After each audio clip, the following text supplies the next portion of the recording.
Hello and welcome back to Learn English with Emma and Jones. I'm Emma.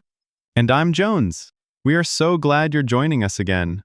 In our previous lessons, we learned how to greet people and talk about our jobs. Today, we're going to dive deep into a topic that is at the heart of all of our lives: family. That's right. Knowing how to ask about and describe your family is a crucial skill for building deeper, more personal friendships. People love to talk about their families, and this lesson will give you the confidence to join in those conversations. In this hyper-extended lesson, we will cover everything you need to know. We'll learn vocabulary for your immediate family, your extended family, and your own family. We will also practice the key questions and learn some common mistakes to avoid. We will go slowly and break everything down so you can follow along easily. By the end of this lesson, you will be an expert at talking about your family in English. Let's begin. When we talk about family, we usually start with the immediate family. This means your closest relatives, your parents, and your siblings. Your parents are, of course, your mother and your father. The word siblings is a very useful word that means your brothers and sisters together. So a perfect question to ask a new friend is, do you have any siblings? Let's explore the answers. You can say, I have one brother, or I have two sisters. A common way to give more detail is by using the words older and younger. For example, I have an older sister and a younger brother. That's a great point. Some people also use big and little. For example, my big sister or my little brother. Both are very common in casual conversation. But what if you don't have any siblings? In that case, you can say, no, I don't have any siblings. But there's a more natural and common phrase. That phrase is, I'm an only child. It's a perfect, simple way to say you have no brothers or sisters. We can also describe our position in the family. If you were born first, you are the oldest. If you were born last, you are the youngest. And if you are in between, you are a middle child. Now, let's talk about your own family unit. A very common question people might ask is, are you married? There are many ways to answer this. If you are married, you can say, yes, I am. If not, you can say, no, I'm not. Or more commonly, no, I'm single. Single just means you are not married. There are other situations too. If you are planning to get married, you can say, I'm engaged. If you have a long-term boyfriend or girlfriend, you can simply say, I'm in a relationship. If you are married, a man is a husband and a woman is a wife. Together, they can be called spouses. It's also very common for people to use the word partner, which can refer to a husband, wife, or a long-term partner. For example, my partner and I are going on vacation. This often leads to the next question. Do you have any children? Or more informally, do you have any kids? If the answer is no, you can say, no, we don't. A softer, more common way to say this is, no, not yet. The word yet suggests that it might be a possibility in the future. And if you do have children, remember, one child, but two or more children. You can be specific and say, I have a son for a boy, or I have a daughter for a girl. For example, we have two kids, a son and a daughter. You are all doing a fantastic job. We know this is a lot of vocabulary, but learning it will make your conversations so much richer. Before we dive into the extended family, we'd be so grateful if you took a moment to support our channel.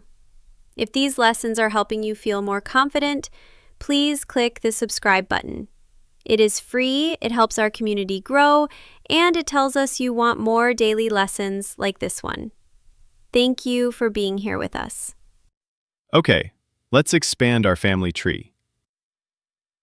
The extended family includes all your other relatives. Let's start with your parents' parents. These are your grandparents. Your mother's mother is your grandmother, and your father's father is your grandfather. You can also use the cute informal names, grandma and grandpa. Next, we have your parents' siblings. Your father's brother and your mother's brother are both your uncle. Your mother's sister and your father's sister are both your aunt. And the children of your aunts and uncles are your cousins. This word is easy because it's the same for boys and girls. Now, for some slightly more advanced vocabulary. Your in-laws. When you marry someone, their family becomes your family. Your husband's mother is your mother-in-law. Your wife's father is your father-in-law. Okay, let's bring all of this together in a longer, more detailed role play. Imagine Jones and I are colleagues having a friendly chat while waiting for a meeting to start. The weather is so nice today.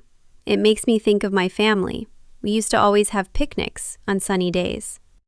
Oh, that's a lovely memory. Do you come from a big family? I suppose so. I'm a middle child. I have an older brother and a younger sister, so our house was always noisy. What about you? Wow, 3 kids. I'm an only child, so my house was always very quiet. I sometimes wished I had siblings. Do you see your brother and sister often? That's nice. It's always good to have family close by. I agree. And what about your family, Jones? Are you married? Yes, I am. My wife's name is Sarah. We've been married for 5 years. That's wonderful. Do you have any kids? No, not yet. But we do have a very energetic dog that feels like a toddler sometimes.